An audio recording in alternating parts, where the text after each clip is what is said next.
বাধ্য হয়েছে আপনাদের এই উৎসাহ আবেগকে সামনে রেখে একে অসম্মান করা মতো ধৃষ্টতা আমার নেই। আপনাদের ভালোবাসা অভিভূত আমরা, এবং এই মহকুমার যারা নেতৃত্ব আছে তাদেরকেও আমি ধন্যবাদ জ্ঞাপন করছি। আপনার ভাই আমি বারবার বলি, আমি কোনো নেতা না।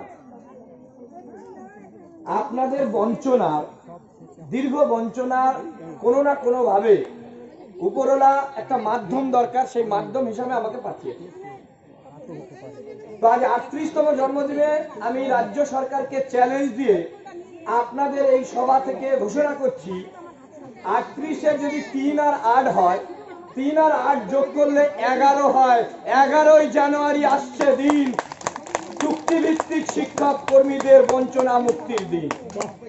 আজ এই বিশেষ দিনে আপনারা যে ভালোবাসা দিয়েছেন তার প্রতিদান হিসাবে এই শপথ নিচ্ছি যে আগামী 11ই জানুয়ারি নবান্ন অভিযানের মাধ্যমে গোটা রাজ্যের চুক্তিভিত্তিক শিক্ষক শিক্ষাকর্মী, সে পার্শ্ব শিক্ষক, এসএসকে, এমএসকে, মাদ্রাসা, পৌরসভা, বৃত্তিমূলক শিক্ষক, ম্যানেজমেন্ট স্টাফ, শিক্ষা বন্ধু, কম্পিউটার শিক্ষক এবং শিক্ষা মিত্র থেকে শুরু করে যারা আছে ম্যানেজমেন্ট স্টাফ, স্পেশাল এডুকেটর, সকলকে যুক্ত করে আমরা ঐতিহাসিক লড়াইয়ের আহ্বান করেছি।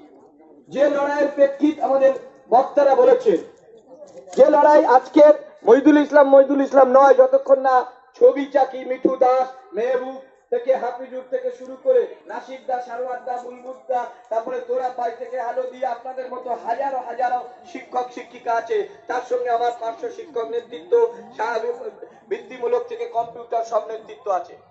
তো একটা কথা আপনাদেরকে বলি যে 2019 সালে যে লড়াই আপনারা দিয়েছেন, সেই লড়াইকে কার্যত স্যালুট জানিয়ে, সেই লড়াই থেকে ইন্সপিরেশন পেয়ে আবার পুনরায় নতুন যুদ্ধে আমরা নেমেছি।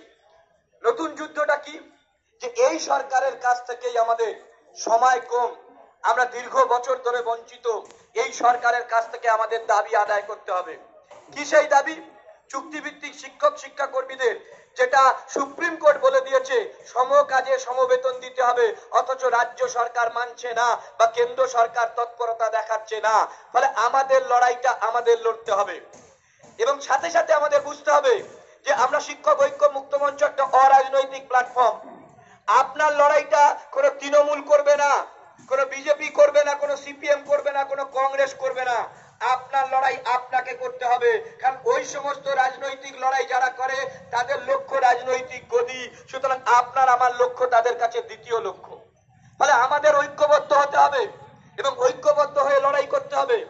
এবং এই মঞ্চ থেকে আমি রাজ্য সরকারের সর্বোচ্চ প্রশাসনের প্রধানকে আমি হুঁশিয়ারি দিচ্ছি যে আপনি একটা ডোমকল বা জলঙ্গি বা জঙ্গিপুরের মহকুমায় যে জমায়েত আমরা দেখাতে পেরেছি, এবং যেখান থেকে আগামী 8ই ডিসেম্বর গোটা রাজ্যের 23টা জেলায় জেলা শাসকের কাছে আমরা দরবার করব যে আপনি পারলে এই নবান্ন অভিযান আটকান। রাজ্যের আপনারা জানেন যে শিক্ষা ক্ষেত্রে নৈরাজ্য, শিক্ষক নিয়োগে দুর্নীতি, শিক্ষকদের বঞ্চনা সহ একাধিক বিষয় ঘটেছে। যখন শিক্ষকরা তাদের বঞ্চনার কথা বলে রাস্তায় নামে, তখন কল্যাণীতে পার্শ্ব শিক্ষকদের উপর রাতের অন্ধকারে বর্বরচিত নির্যাতন হয় পুলিশ দ্বারা। তারা অধিকারের জন্য নেমেছিল, শিক্ষা বন্ধুদের লড়াই, সেই লড়াই থেকে আমাদেরকে টেনে হিজড়ে নিয়ে গিয়ে 8 দিন জেলে নিয়ে গিয়েছে। আমার এসএসকে এমএসকে দিদিমণিরা যখন বিকাশ ভবন বিধানসভা অভিযান করেছে, তখন 144 দিন তাদেরকে 144 জন দিদিমণিকে গ্রেফতার করেছে, বর্বরিত লাঠিচার্জ করেছে, প্রাথমিক শিক্ষকদের উপর জলকামান প্রয়োগ হয়েছে, স্পেশাল এডুকেটর সহ শিক্ষা মিত্র, কম্পিউটার শিক্ষক, বৃত্তিমূলক শিক্ষক যখন তারা লড়াই করে, তখন তাদের সঙ্গে রাজ্যের প্রশাসনিক প্রধান বা দপ্তরের মন্ত্রীরা বৈঠক না করে পক্ষান্তরে তারা পুলিশ দিয়ে এই লড়াইটাকে বন্ধ করার চেষ্টা করে। কেন? তার একটাই কারণ, রাজ্যের যিনি প্রশাসনিক প্রধান তিনি আপনি জানেন সিঙ্গুর নন্দীগ্রাম থেকে শুরু করে রাজ্যে বিরোধী নেত্রী হিসাবে গোটা রাজ্যের দাপিয়ে বেড়েছিল এবং আন্দোলনের মাধ্যমে তিনি এসেছেন। অর্থাৎ তিনি কিন্তু জানেন মানুষের জমায়েত এবং আন্দোলনের গুরুত্ব কতটা। ফলে তিনি যখন সরকারে এসেছেন, তিনি কিন্তু এই আন্দোলনগুলো প্রতিহত করার চেষ্টা করবে। এবং আমাদের কর্তব্য যেটা, যে গণতান্ত্রিক পদ্ধতিতে মানুষের জমায়েত করে ন্যায্য দাবির সপক্ষে আমরা যদি কলকাতা অবরুদ্ধ করতে পারি, জেলা শাসকের দপ্তরগুলো অবরুদ্ধ করতে পারি, তাহলে আন্দোলনের নেত্রী মমতা বন্দ্যোপাধ্যায় বাধ্য হবে আমার এই মায়েরা দিদিদের কাছে আত্মসমর্পণ করতে এবং এই কমিটির সঙ্গে বসতে হবে নবান্ন অভিযানের আগে। শুধু আপনাদের একটাই কর্তব্য যে আজকের দিনে জানিয়ে আমরা প্রশাসনকে যেমন চ্যালেঞ্জ দিয়েছি, আমরা নবান্ন অভিযানের ঘোষণা করেছি 4 মাস আগে এবং সর্বোচ্চ প্রচারিত চ্যানেলগুলোতে আমরা বিজ্ঞাপন দিচ্ছি, বিভিন্ন জায়গায় ব্লকে ব্লকে মিটিং করছি। তার একটাই কারণ যে মমতা বন্দ্যোপাধ্যায় আপনি জেনে রাখুন, আপনার সরকার জেনে রাখুন, পুলিশ দিয়ে শিক্ষক আন্দোলন কোনোদিন দমাতে যায় না, প্রতিবাদীর মৃত্যু কোনোদিন প্রতিবাদের ভাষাকে দমাতে পারে না। তাই আপনাকে চ্যালেঞ্জ দিচ্ছি যে আপনি আপনার যত রকম প্রশাসনিক ক্ষমতা ব্যবহার করুন, আমরা এই মাতৃশক্তি, আমরা এই শিক্ষক কুলকে একত্রিত করে কলকাতার রাজপথ এবং জেলার ডেপুটেশনের মাধ্যমে আমরা কিন্তু আমাদের দাবি আদায় করব। কারণ আমাদের দাবিটা অত্যন্ত ন্যায্য এবং প্রাসঙ্গিক। প্রত্যেকে আমরা বঞ্চিত, প্রত্যেকে আমরা আলাদা আলাদা ভাবে লড়াই করেছি। পার্শ্ব শিক্ষকরা পার্শ্ব শিক্ষকদের মতো লড়ছে, এসএসকে এমএসকেদের বিভিন্ন সংগঠন তাদের মতো লড়ছে, বৃত্তিমূলক শিক্ষকরা তাদের মতো লড়ছে, কম্পিউটার শিক্ষকরা তাদের মতো লড়ছে, শিক্ষা বন্ধুরা তাদের মতো লড়ছে। কিন্তু আজকে 2020 সালে দাঁড়িয়ে আমরা কি পেলাম? সমকাজে সমবেতন তো হলো না, বরঞ্চ বৃত্তিমূলক শিক্ষকদের ক্ষেত্রে বোনাস পর্যন্ত পেল না। পার্শ্ব শিক্ষকদের ক্ষেত্রে প্রতিশ্রুতি দিয়েছিল রাজ্যের মাননীয় মুখ্যমন্ত্রী যে আমরা যখন ক্ষমতায় আসবো আপনাদের স্থায়ীকরণ থেকে শুরু করে বেতন কাঠামো দেবো। তেমনি চুক্তিভিত্তিক শিক্ষকদের ক্ষেত্রেও অনেক কথা বলেছিল, কিন্তু ক্ষমতায় আসার পরে সেই কথাগুলো রাখেনি।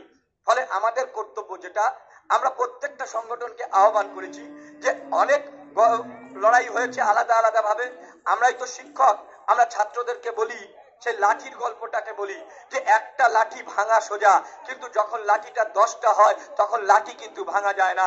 তাই নবান্নের ওই 14 তলায় যিনি রাজ্যের প্রশাসনিক প্রধান, আমার আপনার সকলের নেত্রী এবং সকলের প্রশাসনিক প্রধান মমতা বন্দ্যোপাধ্যায়, তাকে আমরা তার ভাষায় উত্তর দেবো, তাকে আমরা জনগণের দ্বারা, আমাদের বঞ্চিত শিক্ষক শিক্ষাকর্মীদের দ্বারা তার কাছ থেকেই আমরা দাবি আদায় করব। কারণ আমরা একটা জিনিস মনে করি যে পশ্চিমবঙ্গের মুখ্যমন্ত্রী তিনি সবচেয়ে ক্ষমতাশালী মুখ্যমন্ত্রী। আপনারা কিছুদিন আগে দেখেছেন জঙ্গলমহলের 5,500 জুনিয়র কনস্টেবলকে তিনি স্থায়ীকরণ করে দিল। সেক্ষেত্রে আশা, অঙ্গনারী, সিভিক পুলিশ থেকে গ্রামীণ পুলিশ, ফায়ার ব্রিগেডের কর্মী, তাদের বেতন বৃদ্ধি করছে। তাহলে শিক্ষকরা যখন বেতনের কথা বলে, শিক্ষকরা যখন সমকাজে সমবেতন বলে, তখন কিন্তু তিনি তার ঘুম ভাঙে না, বরঞ্চ সে তার বিরুদ্ধে, তার উপর বর্বরোচিত লাঠিচার্জ করে। তাই আমাদের আজকের সময়ের দাবি মেনে সমস্ত সংগঠনকে আহ্বান করে আমাদের একত্রিত করতে হবে এবং একত্রিত করে কলকাতা রাজপথে মাননীয় মুখ্যমন্ত্রীকে আমাদের চ্যালেঞ্জ ছুড়ে দিতে হবে, যেখান থেকে যে আপনি যেভাবে গণ আন্দোলন করে নেত্রী হয়েছেন, আমরা আপনার মতো রাজ্য শাসন করার ক্ষমতা আমাদের নেই এবং সেটা আমরা করব না, সেটা আমাদের কাজও না। আমরা শিক্ষকরা, আমরা শিক্ষাঙ্গনে থাকতে স্বাচ্ছন্দ্য বোধ করি। কেন আমরা বিদ্যালয় ছেড়ে রাস্তায় নামবো? তারা আপনি ব্যর্থ, আপনি আমাদের সঙ্গে বসছেন না, আপনার শিক্ষামন্ত্রী আমাদের সঙ্গে বসছেন না, আমাদের দাবি দাওয়া আদায় করছেন না। ফলে আমরা বাধ্য হয়েছি রুটি রোজগারের লড়াইয়ের নামতে, আমাদের জীবন জীবিকার লড়াইয়ের নামতে। তাই আমরা একত্রিত হচ্ছি এবং আগামী 11 জানুয়ারি কলকাতা রাজপথ অচল করব এবং সেই অচল করার মাধ্যমে আপনাকে নবান্নের 14 তলা থেকে আমাদের ধর্ণা মঞ্চে বা আমাদের আন্দোলন মঞ্চে আসতে হবে এবং আমাদের সঙ্গে বসে আপনার দাবি আদায় করতে হবে। কারণ এর বিকল্প কিছু নেই। মানুষের জমায়েতের মাধ্যমে, আপনাদের গণতান্ত্রিক পদ্ধতির মাধ্যমে, শিক্ষকদের জমায়েতের মাধ্যমে দাবি আদায় করার বিকল্প কিছু নেই। তাই সমস্ত উইংসকে আমরা, গণসংগঠন থেকে শুরু করে সমাজের সুশীল নাগরিকদেরকে আমরা আহ্বান জানাচ্ছি যে এই নবান্ন অভিযান সফল করার জন্য আপনারা আমাদেরকে সমর্থন করুন। কারণ আমাদের লক্ষ্য একটা, যে লক্ষ্যে যে এই যে প্রতিদিন দেখছি পার্শ্ব শিক্ষক থেকে এসএসকে এমএসকে থেকে শুরু করে বৃত্তিমূলক শিক্ষক প্রত্যেকে কিন্তু দেখছি কেউ না কেউ রিটায়ার হয়ে যাচ্ছে, কেউ না কেউ অর্থ অভাবে অনাহারে মারা যাচ্ছে। রাজ্য সরকারের কোনো হুঁশ নেই।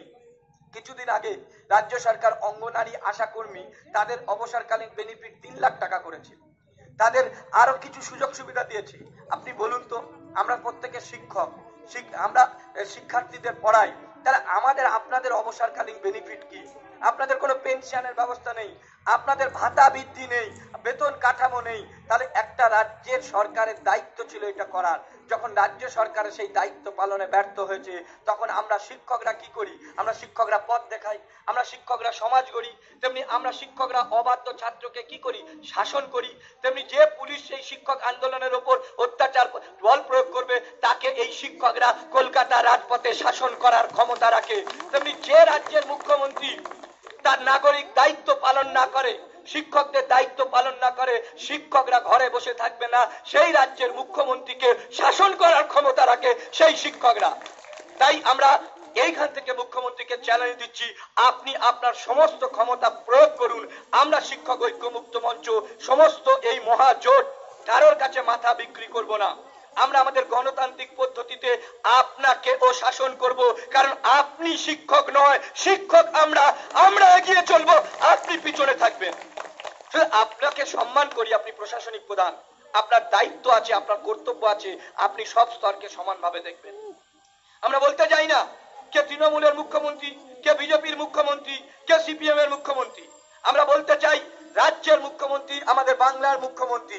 বাংলার জনগণ যখন আপনাকে ক্ষমতায় এনেছে তখন বাংলার উন্নতি করার দায়িত্ব আপনার, তেমনি শিক্ষক সমাজ এবং শিক্ষা ক্ষেত্রে উন্নতি করার দায়িত্ব আপনার। কিন্তু আপনি যখন সেই দায়িত্ব থেকে পিছন হচ্ছেন, যখন খেলা মেলা উৎসবের নামে ভোটের নামে আপনি টাকা খয়রাতি করছেন, আর শিক্ষকরা তারা পেটে গামছা বেঁধে থাকবে, তারা তাদের ভদ্রতা দেখাবে, এটা বেশি দিন চলতে পারে না।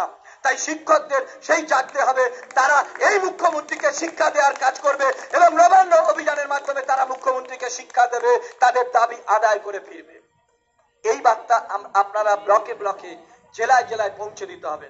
শিক্ষক ঐক্য মুক্ত মঞ্চের কাজ আগামী দিনে গণতান্ত্রিক পদ্ধতিতে মানুষকে ঐক্যবদ্ধ করে আমাদের যে দাবি সেই দাবি আদায় করা। তার সাথে সাথে যেমন আমরা মাননীয় মুখ্যমন্ত্রীকে শিক্ষা দেব, তেমনি আগামী দিনে যে রাজনৈতিক সংগঠনগুলো আছে, যে রাজনৈতিক দলগুলো আছে, তারা এই গণতান্ত্রিক আন্দোলন করে কিভাবে দাবি আদায় করবে সেটা থেকে শিক্ষা নেবে। অর্থাৎ সমাজ আগামী দিনে কিভাবে চলবে, শিক্ষক ঐক্য মুক্ত মঞ্চ বা আমার এই মায়েরা সেটা দেখাবে। এবং আমার বিশ্বাস আপনাদের এই জমায়েত এবং ভালোবাসা দেখে আমাদের বিশ্বাস যে হাজার হাজার মায়েরা যখন সামনে থাকবে, দুর্গা শক্তি, নারী শক্তি, সেই শক্তিকে প্রতিহত করার ক্ষমতা হিটলার মুসোলিনি ছিল না, মমতারও থাকবে না, মোদিরও থাকবে না। সুতরাং জাতীয় শিক্ষানীতি নিয়েও আমরা মুভমেন্ট করেছি, এনআরসির বিরুদ্ধে মুভমেন্ট করেছি, যেখানে শিক্ষকরা বিপদে পড়ে সেখানে আমরা যাচ্ছি। সুতরাং পেশাগত দাবিতে একাধারে যেমন আমরা লড়াই করছি, তেমনি সামাজিক ইস্যুতেও আমরা লড়াই করি। তাই শিক্ষক ঐক্য মুক্ত মঞ্চ রাজনৈতিক নিরপেক্ষ একটা সংগঠন, সেই সংগঠন রাষ্ট্র শক্তির বিরুদ্ধে চোখে চোখ রেখে লড়াই করে যেমন তাদের দাবি আদায় করতে পারে, তেমনি আগামী দিনে তারা কি সমাজকে পথ দেখাবে এই বিশ্বাস ভরসা রাখছি এবং আপনাদের প্রত্যেককে সংগ্রামী অভিনন্দন দিচ্ছি। এবং এখানে আমার বক্তব্য শেষ করছি, শুধু একটাই আবেদন যে এই আপনারা শিক্ষক ঐক্য মুক্ত মঞ্চের অনুগত সদস্য, আমরা এই সভা সংক্ষিপ্ত করলাম এই কারণে, এই সভার পরে আমরা কিছু মিছিল করব, রাজ্য নেতৃত্বরা সামনে থাকবে, আপনারা কেউ ছড়িয়ে ছিটিয়ে না গিয়ে এই মিছিলে যোগদান করবেন। কারণ আগামী দিনে যে দাবি, সেই দাবি আদায়ের ক্ষেত্রে এই জঙ্গিপুর মহকুমার এই মিছিল খুবই গুরুত্বপূর্ণ। এবং নিশ্চিতভাবে আগামী 8ই ডিসেম্বর জেলা শাসকের কাছে ডেপুটেশন মহা মিছিল করতে হবে যৌথভাবে, তারপরে 11ই জানুয়ারি। এবং আমরা কথা দিচ্ছি, আপনার ভাই হিসাবে কথা দিচ্ছি, শিক্ষক ঐক্য মুক্ত মঞ্চের গোটা কোর কমিটি কথা দিচ্ছে যে এ দাবি আমরা আগামী 11ই জানুয়ারি আদায় করেই ছাড়বো। সকলে ভালো থাকবে। একটু আপনাদের কাছে অনুরোধ।